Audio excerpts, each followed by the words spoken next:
Hi, I'm Dr Zali O'Day, and welcome to 15 Minutes at Zali's Desk, Dr Zali's Desk. Today, we are going to be talking about, it's our last Friday of the month, and every last Friday of the month, we will have your question and answers. And last week, we spoke about when your child was first diagnosed and what to do. This week, we will focus on your questions, and hopefully I'll be able to answer them, or someone else will be able to answer them in the comments. Hang on, sorry guys. I'm just learning this, and everything's on the right side of the thing, which is where I can't see. So each time that my eye tracks over to the to the right, you will have to come with me so I can track to the right to actually change my banners and that thing. So who am I? And why would you want to talk to me and have my help? Well, I live with third nerve palsy. Third nerve palsy is a condition that affects the eye, and you can have full eyelid shut or half, or even have it open fully and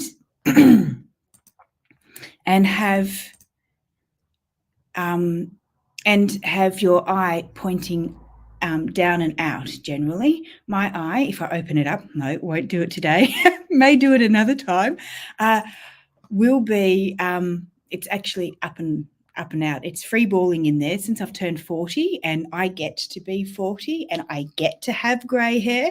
Not very many people get to have grey hair, and not very many people get to be 40, so, or over 40. I live with third nerve palsy, and I have completed my PhD. So yes, I am a doctor, but I'm not a medical doctor. I am a doctor by PhD, by doing my doctorate. So if you are watching, and when you're watching, thank you very much for joining us live. If anyone is in and chatting, please chat, because I can see your comments and can see what you're doing and saying. Shall we get into our first question that you have asked? First question has got to do with living with third nerve palsy. It says, my doctor has given me a few months for it to reverse itself. Is this possible? And I can speak only for third nerve palsy, and please go and consult your medical practitioner, because as I said, I live with third nerve palsy. I know a little bit about it, but not maybe the ins and outs. Having spoken to people living with third nerve palsy in my support group that I run on Facebook, I've learned that it can resolve if you are a diabetic. You can have a diabetic episode of looking similar to me, if not a little bit different. You can have, as I said, you can have your eye open with your eye out, so therefore you get double vision. You can have your eye half masked, and so you can't see much, or you can have it fully closed like mine is. Mine used to be partially open, but it's not now since turning 40, as I said. So yes, when you've got a diabetic episode, it can last between 3 to 6 months, and it can resolve itself. However, you still can have other episodes, and I don't know, I think you can have episodes with the both eyes, not at once. It's generally just one at a time, but if it's the right eye the first time, it can be the left eye the second time, or you may not ever have it again. But first of all, other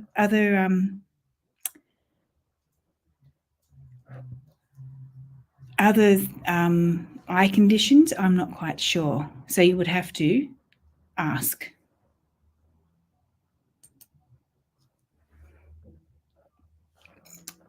Will my diagnosis be permanent? Well, It depends what it is. Where if you've got third nerve palsy and you've got a diabetic episode, it will rectify itself, generally speaking.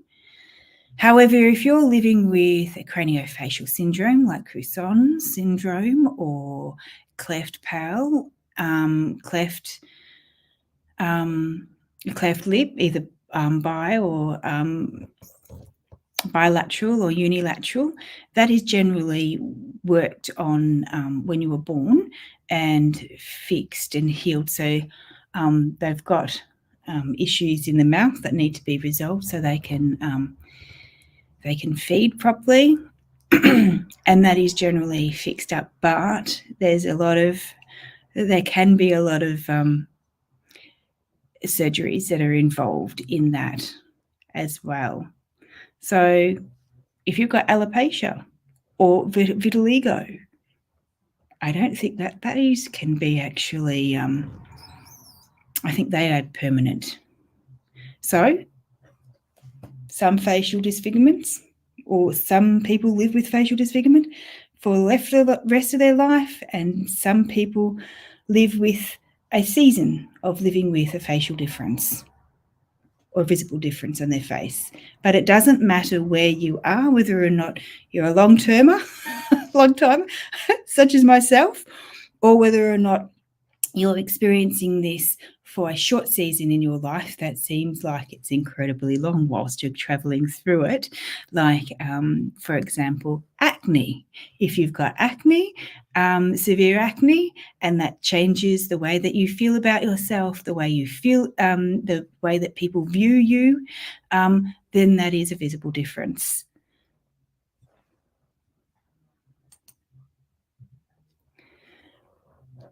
Will I be able to drive my car monocular vision? Let us go up there to the comments. Someone's saying, Anna is saying, I'll put it up, 40s are the best. Yes, they are, Anna. They are the best. So let's go back to banners and pop that up again. There you go. Are you gone? There you are. Right. Back to our question. Will I be able to drive if I've got one eye? Yeah.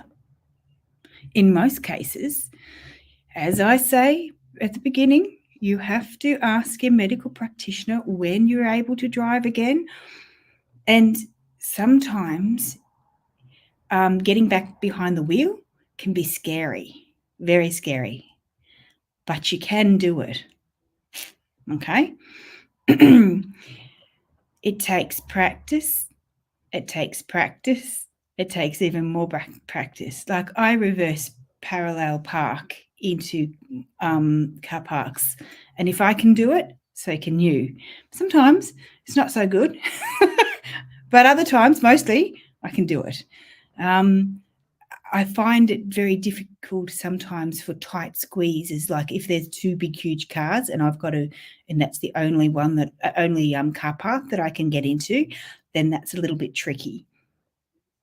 And driving at nighttime can also be tricky when there's oncoming traffic and you're like getting the glare. Like, I mean, I would think that would be normal for anyone who's driving, but it is because you don't have, or they say that we don't have depth perception, then that is tricky when you've got monocular vision, when you're one-eyed.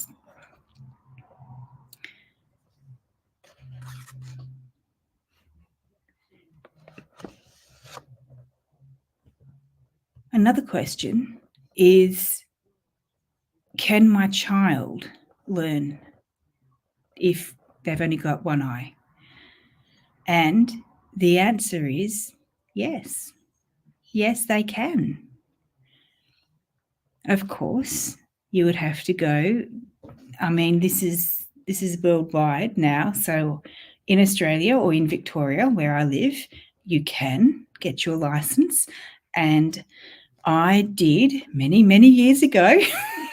I got my license at 17, I think, because I was an exchange student in Denmark when I was 16, so I didn't get my learner's permit until I was 17. In Victoria, in Australia, we can get it at 16. So, yes, you can. Is there any questions that you would like answered? Let's track to the comments section.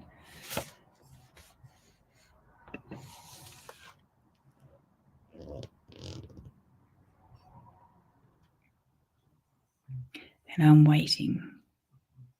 Should we have a cuppa? I've got a cuppa already waiting.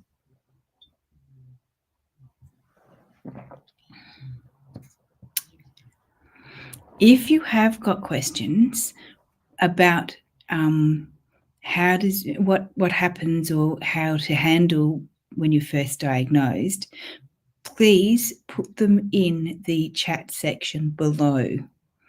So therefore, I can come around and look around and collect them.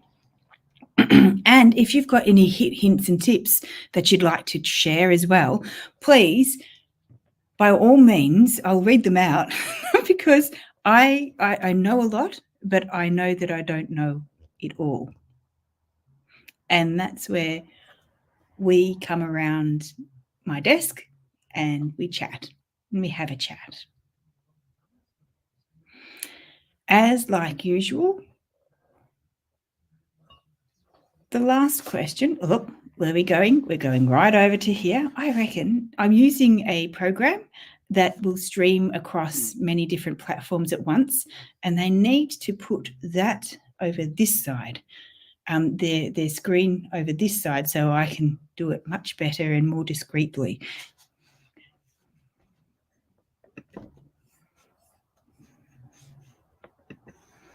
The last question of the day is, where do I go for help? Well, firstly, you go to your medical practitioner, and if they are unable to assist, like if you have a rare disorder or a facial difference, visible difference, well, then they may not necessarily know, and that's okay for them not to know, because you can then get proactive. You can go onto social media. Please be careful on what you do and how you participate. And if the group is negative and bringing you down and only doing, down and out stories and woe is me, and they don't have any uplifting stories, life can be tough, and we go through seasons of ups and downs and arounds, and that's okay. But if you're on their site and you're feeling slimed, well, perhaps that may not be the best option for you. You can visit our website at www.KARI, for Bob, U for Umbrella, Anawim, ANAWIM for Mary.com. And what are my two things that I'm going to say? It's okay not to be okay. By this, I mean everyone has their ups and their downs, and their up seasons that can be short or long, and then we can have our down seasons, which could be short and very, very, very, very, very intense, or we could have it long and drawn out. But wherever we find ourselves, it is okay not to be okay. Just be able to be sitting there and acknowledging that, hey, today I'm having a crap day. It's not good, but tomorrow it can be better. And what's my second catch cry? Going back over here again. It is to remember to practice self-care, being kind to yourself, being kind to your family members, even if they've got on your nerves at times. Oh, I don't know. Those mothers out there, I think we might need something else in our tea or coffee sometimes. But if you partake in that, that's okay, I think. Maybe just a little bit sometimes. But if not, that's okay too. But practice self-care. No, I'm not advertising for alcohol. That's not it at all. It was a joke. But, practice self-care, exercise, join a support group, box breathing. Breathe in for 4, hold for 4, breathe out for 4. Breathe in for 4, hold for 4, breathe out for 4. And use our support group. If you've got support groups and our Facebook pages and our free self-help guides, they're all there, ready and waiting for you to go and download. No, there's no tick the box and I ask for your email. It's just click and the PDF comes up and you can print it out. Our next subject for next for March is individuals living with a facial disfigurement. So it's just for individuals next month living with a facial disfigurement or a facial eye disfigurement. And thank you very much. That's the end of our time together today. Thank you. See you same time, same place next week. Bye.